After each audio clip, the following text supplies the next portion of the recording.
to my podcast, Jules White. It's lovely to have you here.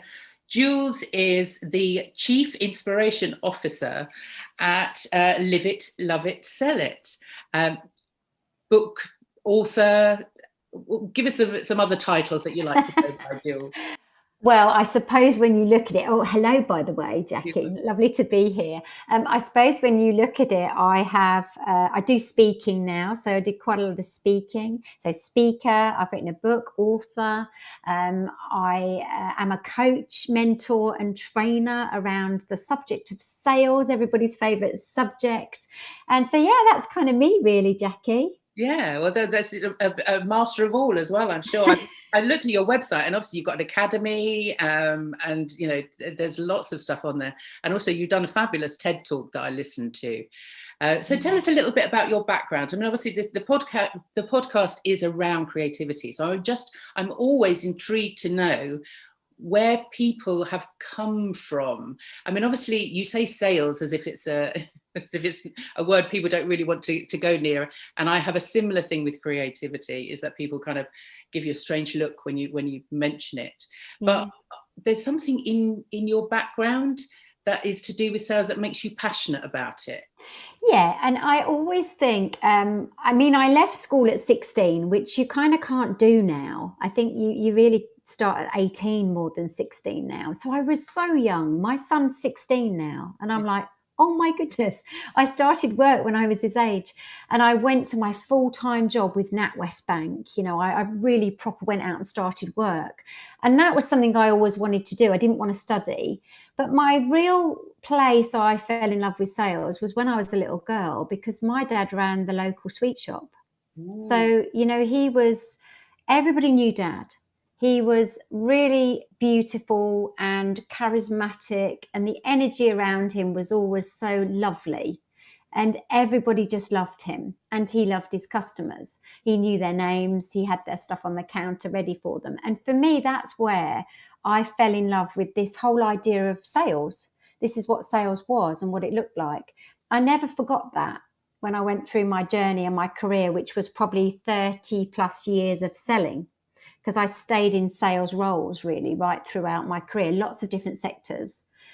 And the thing about it was, however much they trained me to sell, Jackie, I always came back to, oh, how did my dad do it?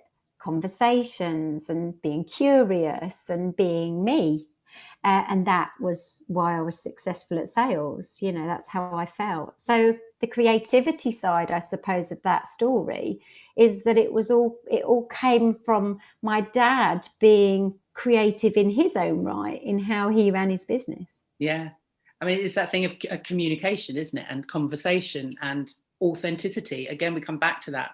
But it is, you know, that's so important in selling as in all areas of life, but you kind of have to build that rapport. And I would imagine as somebody behind a counter that is, you know, in conversation with people all day, every day. Yeah, very much. And little things like he would dress the shop window in a way like no other shop windows were being dressed. And he would dress up as Santa at Christmas. And so there was all these little things that Dad did, which were almost above and beyond him just running the shop. And that was what made him very special, I think. Yeah, absolutely. I mean, you've just taken me back to my childhood. I used to get, this shows my age, a sixpence. Gosh, that must have been what, 1970-ish? I don't know. But that was my sweet money. And yeah, the sweet shops aren't the same now, are they? I think they tried to bring them back, but they're not quite the same. Yeah, we had a 10p ration every Friday, you know, and we were the children of the man who ran the shop, and we still had only 10p for the week, you know, so I get my half-pence sweets and I'd fill up my bag, you know. Oh, yeah, that reminds me of, is it fruit salad and blackjack? Yes, exactly that. Yeah, it was lovely. We talk all day about sweets. Yeah. Yes. What I was going to go on to there, train of thought there, you've taken me off on sweets. Sorry. The passion around sales, I think. I've heard a quote lately, and I've heard it a long time ago, but it came up again this quite recently, was the fact that, and I don't know who said it, was that people hate to be sold to, but they love to buy. Yeah, I think it's a great quote. And let's face it, we're all buyers, aren't we? Yeah. So even the people who come to me and say, well, I can't sell and I hate selling, I say to them, right, well, you're a buyer. What do you want? Put yourself in the shoes of the buyer. What do you want when you buy something? Yeah. And we buy because we usually need it, or we have a desire for it. It might be something like a treat even, but we all buy, and we all buy for the reasons why we buy. I did a little survey not long ago, and I gave them 3 things. Do you buy for price? Do you buy for the person who's selling to you? Or do you buy for value? Put them in an order. And about 90% of people put value right at the top before even price. And price came at the bottom. So it was value, person they buy from, and then price. It was a fascinating survey. Absolutely. Yeah. I mean, because you would imagine that someone like your dad in a sweet shop wouldn't have to do much selling. But I suppose he had to, as you say, dress the window. He had to make sure that he knew what people wanted to buy. And I think that the selling part is even more than that, in terms of getting people to come back again.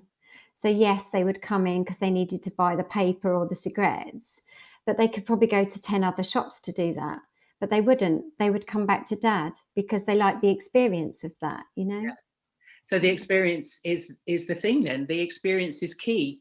I think so. Yeah, I still believe people predominantly buy people. Yeah. I know I've wanted to buy something and I've gone somewhere else because of the person who was trying to sell to me. And it's terrible to say it, isn't it? But I know I've done that, Yeah. No, you're absolutely right. And the more I look into sales, I was my last podcast guest was Matt King. I've been on his podcast as well. Yes. We'll all do the rounds. But yeah, fascinating to talk to him about sales too. And I was saying to him that I just am sales phobic in my world. I am my business, and it feels very awkward sometimes to sell myself. I'm a coach, so I work one-to-one. So yeah, I find it a little bit awkward. And he would just looked at me like very strangely and said, why? Why would you? And you said something similar before we started recording. It's like, well, why could you not sell? But I think it's almost like an alter ego that I'd kind of said with him. And he said he has an alter ego that if he has to sell, he almost takes on a character, which kind of suits me because obviously from my acting background. Well, yeah, but I also have a different perspective on it to that as well, because my big thing is I want you to be you. So actually, I don't want you to take on another ego or even a persona, because I believe people will buy because of who you are. And I think what we do with sales is we make it a dirty word. We put it into this place of being something. And so that's where all the fear starts bubbling up. Whereas if we just actually look at it as helping someone, giving something, that's a solution instead of selling. It's a mind shift, and then you can just be you with it, which is the adorable bit and your greatest asset. Yes. Well, I wrote a blog not long ago, one of the ones that actually was read by quite a few people, more than normal, which was your story is your USP. Yes. And I know that you have something similar on your in your podcast or on your website that is your human. Yes, so your UHP. So it's so fascinating that you've mentioned that, Jackie, because in training over the 30 years of being in sales, we were always taught USP was the most important thing, your unique selling proposition. Everybody would bang on about this. The phrase was coined in the 1940s. Can you believe that? So you imagine how much our world has changed. And now I believe USP is not as strong and effective as UHP, which is your unique human proposition, which is actually you, because there's no other you on the planet. No, so that's kind of where I really come from in it, as a being your biggest asset. Yes, and I think that's why people picked up on that blog, because they sort of it is obviously the way that I'd phrased it. I used USP, and I was thinking unique selling point. But I think because I'd put your story. Yes, that's the bit. Thing that people picked up on that, and it was that's really the bit. It's so important, that bit. Yeah, and it is that kind of sharing your story in order to build credibility and build trust and be authentic. And as you say with your father, that kind of that experience of being a customer in that customer salesman role. So going back to your story and using your story as your USP or your UHP, your unique human proposition, I'd listened to your TED talk, and that actually is you being very open and very authentic. How did that come about? How did you decide what you were going to put into that TED talk? Because certainly from when I've spoken to people about their stories and try to encourage them to share their stories and use their stories, people get very kind of, oh no, I can't do that. They're frightened of being judged or rejected, all those sort of things. So how did you come up with that TED talk? And yeah.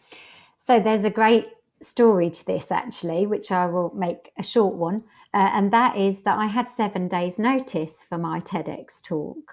Okay. Wow. Which is really different. Most people have a long prep time. I'm so glad I didn't have that, because I'm much better just being chucked in and having to do it.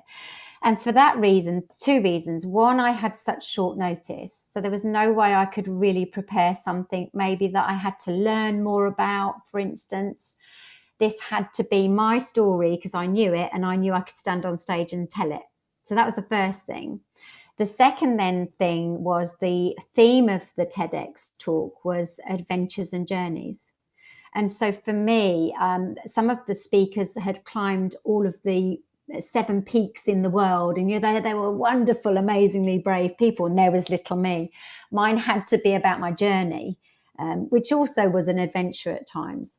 So those 2 things combined, I decided that what would probably be really good to do was tell the story, but take it in the form of what the audience would learn from my journey. Because that's always the thing, isn't it, with speaking? You've got to tell a story, but with the audience in mind as to what they'll take away from it. So that's why I chose the journey from losing the business ultimately, which I had, which is the one I took in Dragon's Den, and what happened next. Because I thought, well, I kind of got back up again and survived it, so I may as well tell it in case it helps someone else. Yeah. And obviously your dad came into that story too, didn't he? So, very much. Yeah. And mum did at times as well, because obviously I lost my mum as well quite quickly, within 3 months. And she was actually, my mum's been a big part of my story, but I talk about dad a lot. I always feel a bit guilty about that. She quietly sits in the background of my story. She was my rock, Yeah. And so what happened after that TED talk? Did you find that people were coming to you and saying you'd inspired them? Because I find that listening to other people's stories not just is inspiring or motivational, but it just kind of validates what other people have been through. Yeah. What kind of feedback did you get? I got amazing feedback, and I was very humbled because I didn't really think I'd done anything special on my journey, which is the problem of most people. They think they haven't got a story.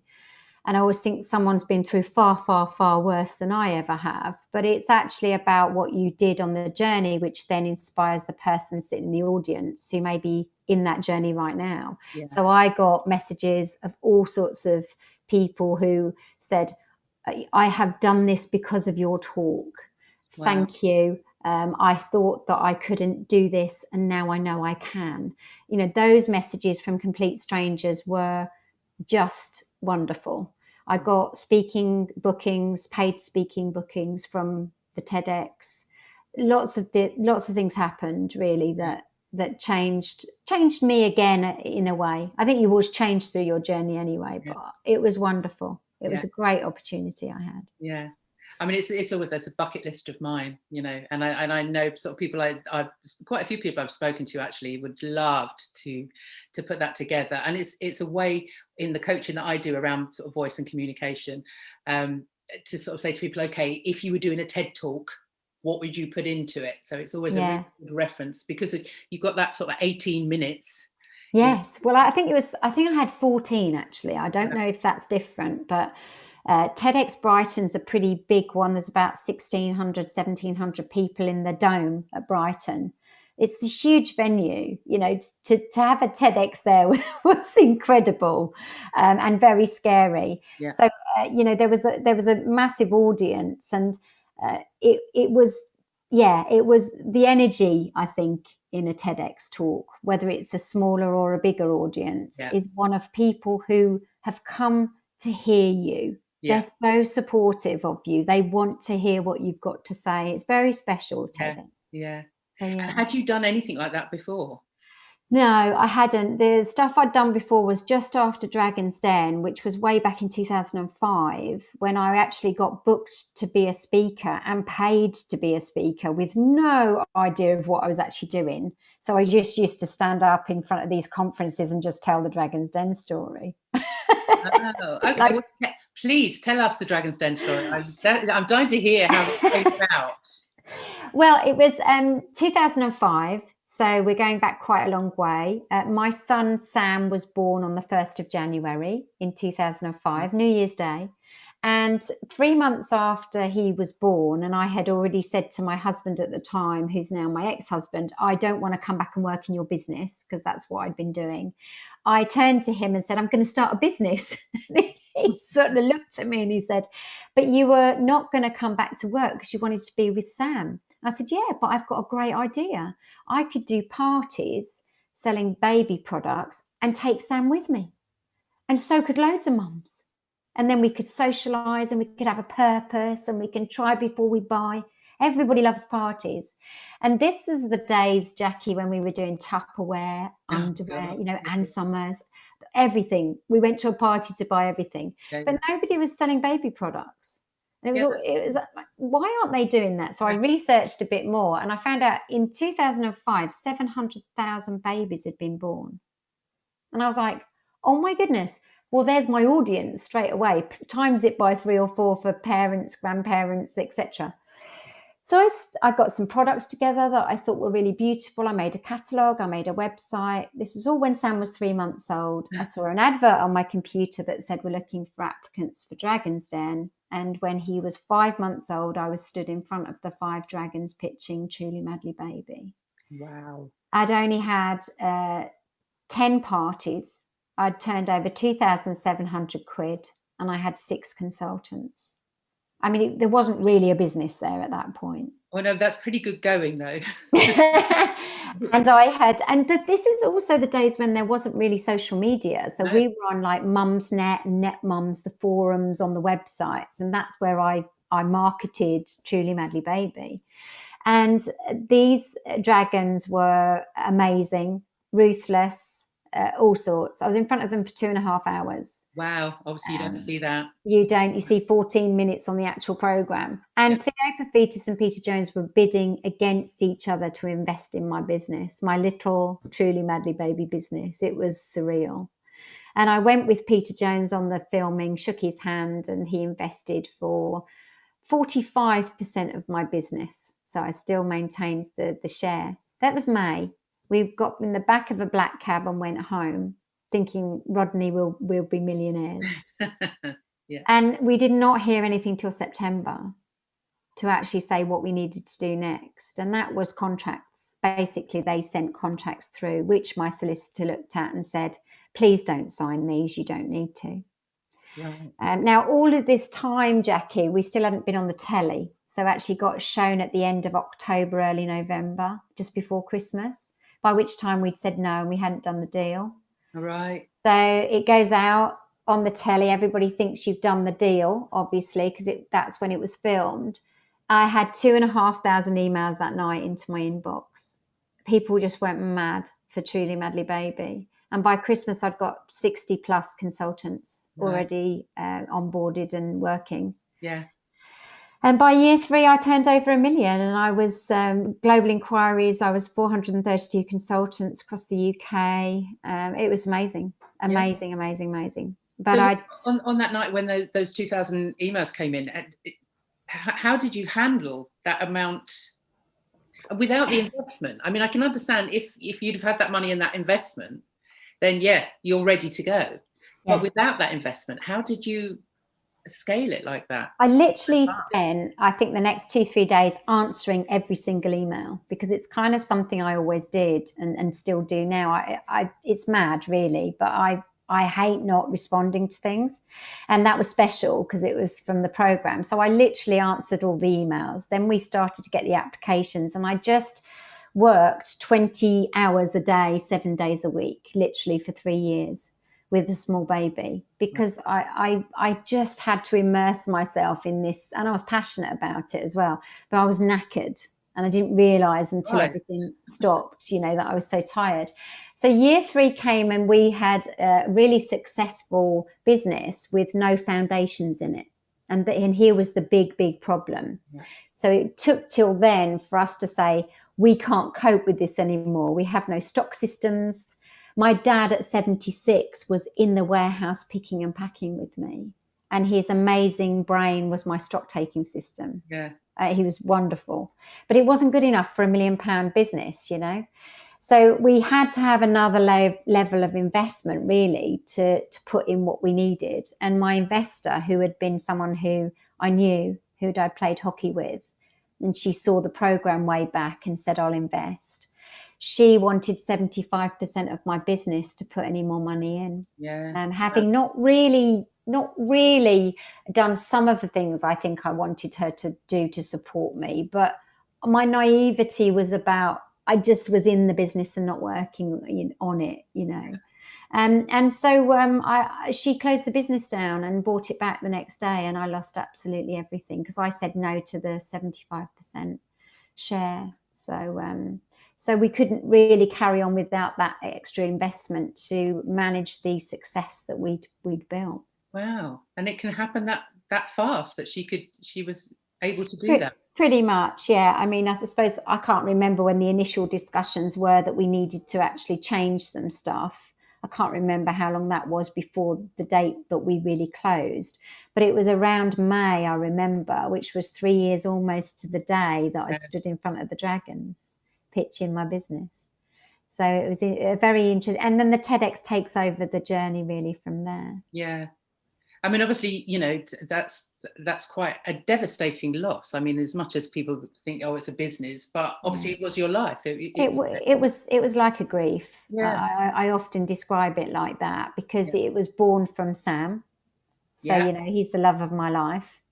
And, he was the reason I started it all, and to lose it in the way I lost it was just painful. It was very, very painful. Yeah. But I was exhausted. And honestly, if I'd carried on, who knows, I probably would have actually crashed and burnt quite severely, I think. But I didn't realise that at the time. No, I don't think people do when they're kind of in the midst of all that. As you say, you're kind of in your business rather than working on it. You work, Yeah, exactly. So you now obviously look back on that as an experience. Was it a learning curve for you? Was it something you kind of taken as something that you learn from? Massively, yeah. Not only on a business level, but also on a life level. Yeah. I remember that taxi ride back from filming saying we're going to be millionaires. That was all that was in my mind, is that we're going to be rich. It was about money. Yeah. And actually, nothing now is about money in my mind, because it's so much more important that I love what I do and I'm helping people, and I have a really cute, successful business now. Yeah. That means I'm not rich or a millionaire, but I'm totally rich in my heart and my soul, and I am really lucky. I have had a house, I have food, and so the life lessons from it, I think, were really profound. Yeah. And that's what came across in the talk. So that was inspirational, was the fact that it happened. It is, that kind of grief that you then you move on from.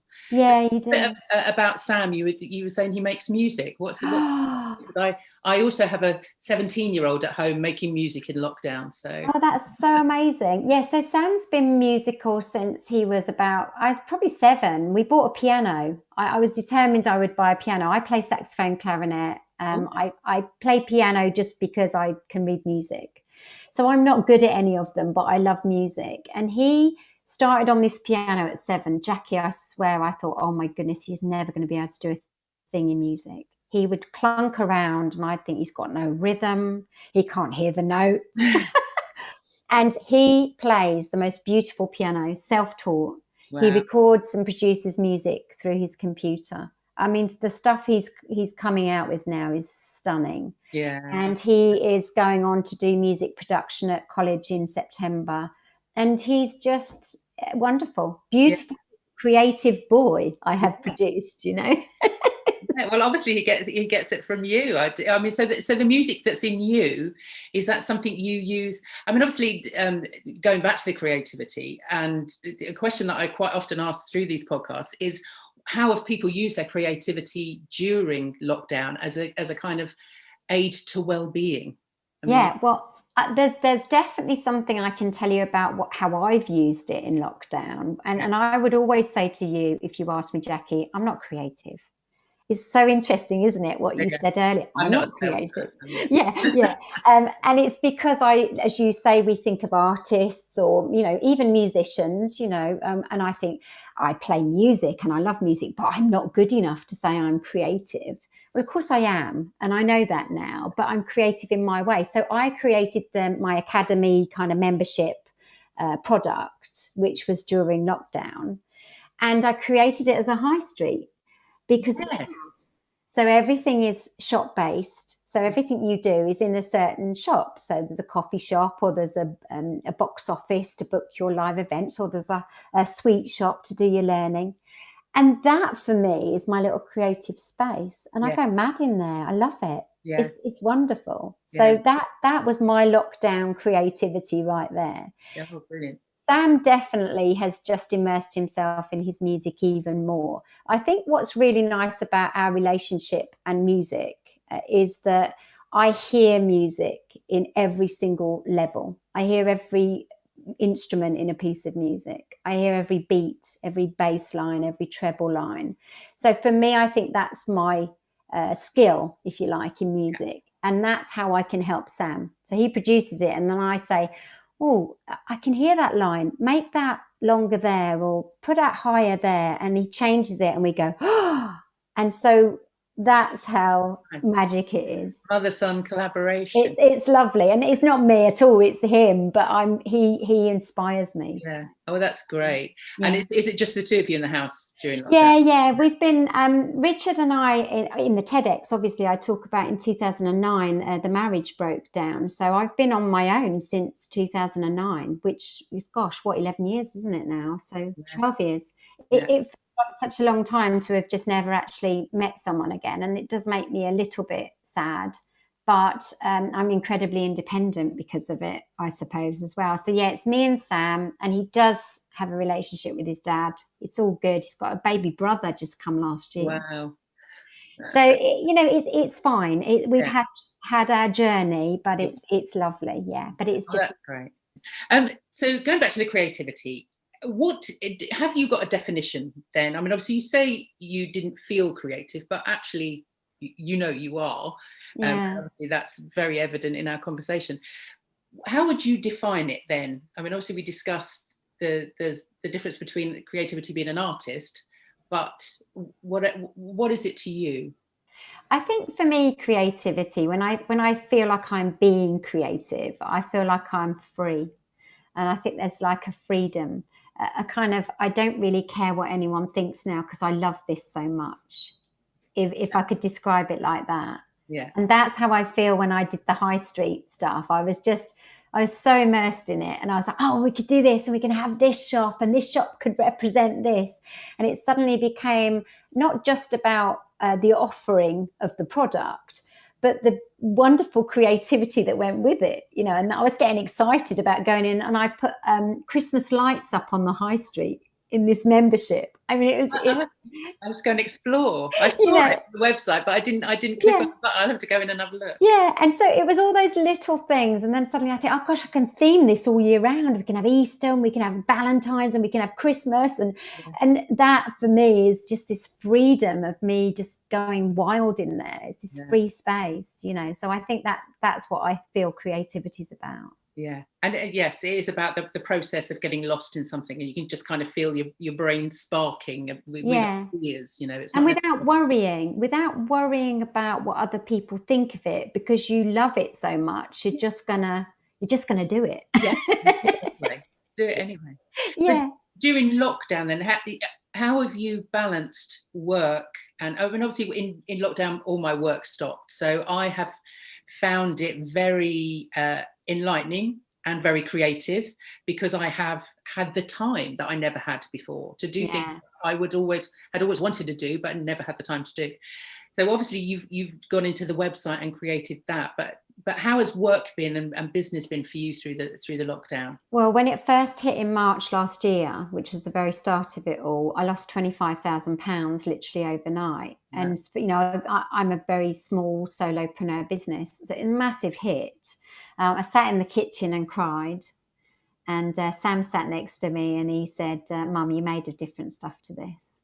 And it was, you know, one of those lovely moments where he's just got such belief in me, which is lovely. And then he said, but you already work online, Mum. So just take everything back online. Everything you do offline, do it online, you know. And I know obvious things and really simple, but it's sometimes the thought of how you do that becomes the overwhelming bit.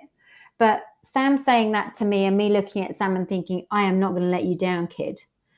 You know, because he is my driver in a lot of the stuff I do, as you'll know. I just set up everything online. So all the coaching was online, no matter what. I ran workshops online. Yeah. I did speaking online, would you believe? And I was busy through the summer, like I couldn't believe. And very, very grateful to have been able to just transfer that and still run my business. And then the membership obviously was just another thing that I could do online. So how does that work, the membership? Talk us through what that is. So I mean, it's a monthly subscription. So you pay £47 a month and it is a place to learn. You've got mini lessons all about my sales methodology. So they're 10-15 minute bite-sized videos. You have a quiz that then confirms whether you were watching the video and what you learn. We have live events every week, which are on Zoom, obviously, because we can't meet at the moment. And there's experts come in who then enhance beyond sales, which is super. And we also have a coffee shop, which is kind of where we chat and we share anything that we want to share. And so it's this lovely hub of connection, learning and belonging. So it's a real community that we're growing. And there's about 30 members at the moment. So it's not even huge. And I started it in September. But there's this lovely energy in there, you know. And so I do want to grow it. But it's not about getting thousands of people in it. It's about the community that we're building, which is beautiful. Oh, that sounds great. I want you to go for a walk down your high street. Yeah, do. There's a couple of videos on YouTube which are really easy to watch that just give you the idea of what it looks like. So it's all based on my website. So. Brilliant. So coming out of lockdown, when we eventually do, will you continue with doing a lot of stuff that you weren't doing before online?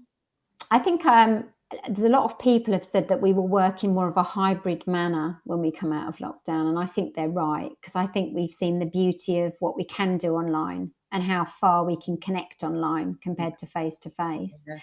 So my business will be a mix, I think. I feel like I may go out to do my coaching face-to-face, certainly in corporates, but my speaking is what I really want to do face-to-face again. You're going to know this from your background. It's nothing like it, is there? And I know I'm not an actor, I'm a speaker, but it's that same wonderful energy of being with a live audience. I'm the same with my workshops. I have taken them online and they do work to a certain degree. I'm doing an improvisation course starting next week. Wonderful. Online. Not sure how that's going to go. I love it. Looking forward to it.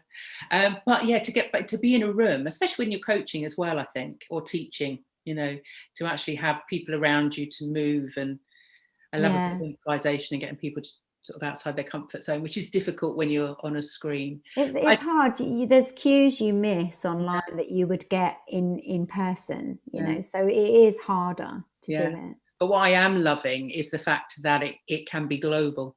Yes. Isn't that amazing? Yeah. I mean, I've been in Zoom rooms all over the world. Me too. Yeah, me too. Yeah. It's very special. And I think we have to really appreciate that if the pandemic has done anything, I truly believe it's brought us together. Yeah.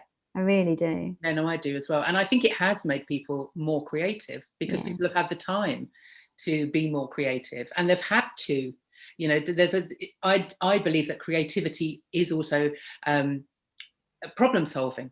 Yes. So, you know, there are so many problems that have had to be solved. I mean, Zoom sort of jumped into that space, but it's had to develop because suddenly, you know, everyone was using it. Yeah. So we're going to come out of this with so much innovation, I think. You know, yeah, really I hope so. Time. Yeah. I hope so. Tell me about bounce back ability. Is that to do with going through lockdown? It's also to do with my journey, I think, from losing the business. And when I was talking in my TEDx, I remembered that somebody had once said to me, well, Jules, you've got bounce back ability. I just remember being, what a lovely word. Yeah. and obviously, I always feel quite flattered if someone sees that I'm surviving, you know, and recovering, because internally it doesn't always feel that way, does it? No. And I started to think about the whole bounce back ability process and look at what were the things I did. And I created an acronym which is called BOUNCE, because bounce back ability is far too long, Jackie. So BOUNCE for me was the things that I really did hone in on. So breathe, look at opportunities, understand exactly what's going on, the necessities, also the choice, and then the energy. And that's what they kind of stand for as letters. And then I've built talks around that acronym. And I'm also now writing my second book, which is very much bordering around the bounce back ability theme. So. Yeah. Well, tell us a little bit about the book, because I mean, the love it, live it, love it, sell it, and the acronyms and everything. We'll come on to words in a minute, but just show us the book, because I love that. So this is my first book, I should say, because I am writing my second book. So this is my book. I hope you can see it all right. Live it, love it, sell it. How to win at sales with the art of human conversation is kind of the theme of it. For me, when I was trained to sell, as I said earlier, Jackie, it was awful. It was this whole process. It was scripts. It was, now you do this with the customer. Now you do this. And then and it was like, what if the customer doesn't want to do that?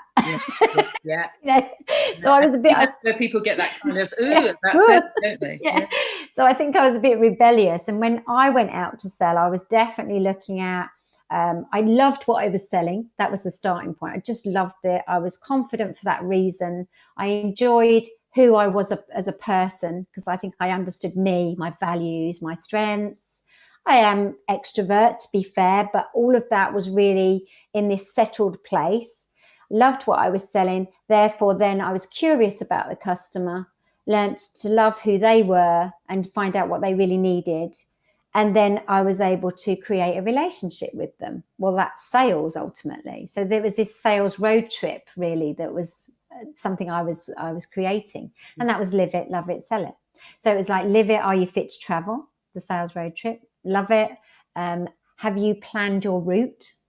And then sell it, reaching your destination. And that's the format of the book. So it's lots of exercises, looking at who you are, who your customer is. There's a couple of templatey things in there as well, but there's also weaved through it my stories of why I've written the book and what I learned in my journey. Yeah, brilliant. Going back to words and again acronyms, I have a thing about alliteration. Creative conversations, Atticus arts is is the kind of thing, isn't it? Like my threes, isn't it? Exactly. But your thing is the acronyms, and I recently listened to one of your podcasts on words, and spookily I had written a blog myself literally a week or so ago about words, and it's not what you say but how you say it. So what's your relationship with words? How do words work with you? And tell us maybe a little bit about that acronym. Well, I think for me there was I think because I've come from this trained sales background, we were told what words we should use, you know, and I say it in that tone because that's how it felt. You've got to use these words. And then in that corporate space, there's those corporate words, you know. So for me, I was coming away from maybe being rebellious, if you like, of the words you should use. And actually, why don't we embrace the words that are our words, which makes us unique? Yeah. you know, and makes us memorable. So my relationship with words is much more about them being your words, you know, and how you want to say something and express yourself, rather than a script or something that you've been told to say. Yeah. I think that's probably the best way for me to talk about words, really. And it comes back to story, doesn't it? And it comes back to people sharing where they've come from, really, in their own words. I mean, I talking to Sarah Townsend, who's another best-selling author of her freelance. Fabulous lady. Yeah, fabulous lady. And she has a quote on her website, which was from Nelson Mandela, saying basically, if you talk to a man if you talk to a man, it will go straight to his head. But if you talk to him using his language, it will go to his heart. Yes. So it's very much, you know, using your words and your story to validate, as we've said, to validate people's stories and to very much inspire. So. Very much. I mean, I've got on my website, I think I say really, really early on, stop selling to your customers and start loving them. Yeah. And again, you know, those words for me, they're my words, but they're really important words for me in sales. And so if that's not your thing, you're probably not going to connect with me, and you probably won't be my ideal customer, because I believe that that's also how we connect, is through values and just shared things that we agree on, really, you know? Yeah. So. Brilliant. Well, just before we come to the end of our podcast, which has been amazing to talk to you, I have to say. And you. There is just one thing that I have to ask you about, and I think it might even be something else we might have in common, is that you were Miss Pontins, aged 4. I was. Do you remember that? I have pictures from that moment, and when I look at the pictures, I definitely have a memory of it, if that makes sense, because I was little. Yeah. So yes, there are things about it that I definitely remember, mainly being completely petrified, quite frankly. Yeah, I mean, obviously, I said it might be something we have in common. When I was 14, in a very Monopoly-like way, I came second in a beauty contest at Pontins. Lovely. I love it. So yeah, at 14, and when I look at the photographs now, I look like a tomboy. Why they even chose me for a beauty contest, God knows why. So Miss Pontins, what was that then? Was that a beauty contest? Do you remember what you had to do? It was a little talent competition, and obviously Pontins, if people don't know, is they were a holiday camp, just like Butlins, weren't they, at the time? And I think they're still around. Yeah, I think they're still around, but not as prominent as Butlins were. And yeah, it was just talent competition, definitely really young children who were very scared kind of competition. So I probably didn't have a lot of competition, quite honestly. And I think I sang either Twinkle, Twinkle, Little Star or Somewhere Over the Rainbow. It was one of those two. Is there a recording out there? No, I'm too old for those sort of things to be recorded. Oh, that's it. Our kids these days, they get away with nothing, do they? It's recorded 100 times from 10 different angles. Yeah. So no, I've got pictures, but definitely no recordings. So. Oh, brilliant. Well, tell us where we can find you. Tell us maybe what what's coming up for you, and just maybe tell us the website and where we can find the high street. Yeah, thank you. So the website's liveitloveitsellit.co.uk. So it's quite easy to find me. I've kind of kept the live it, love it, sell it theme going. So if you Google that, you can usually find something or somewhere to connect with me. I think for me, the membership is definitely going to be what I will be growing this year and evolving, which is lovely. And there's a page on there which tells you all about it and how it all works. So that's really nice. I've got the podcast, because I run my own podcast called Live It, Love It, Sell It, The Human Conversation. And then obviously I will be still speaking. I've got a speaking gig this week actually, but it's virtual. So until we're let out again, I will still be speaking at events where I'm asked. Yeah. And what's the new book about? How far into that are you? Yeah, I'm early into it. It's mapped out. I have the book plan and I'm now just writing. It's actually quite personal in terms of there's a lot in there about my mum and dad, and it's almost written a bit for them. So I don't want to give too much away about it, but when I've finished it, it's going to be a really special book. So I'm really enjoying it. Yeah. Oh, it's been fabulous to meet you virtually. Oh, and you. And lovely to talk to you. And so there seems to be quite a lot of synergy between us, which is really, really lovely. So hopefully we will connect again. Oh, I hope so, Jackie. Thank you. But for now, thank you very much, Jules. See you very soon. See you soon.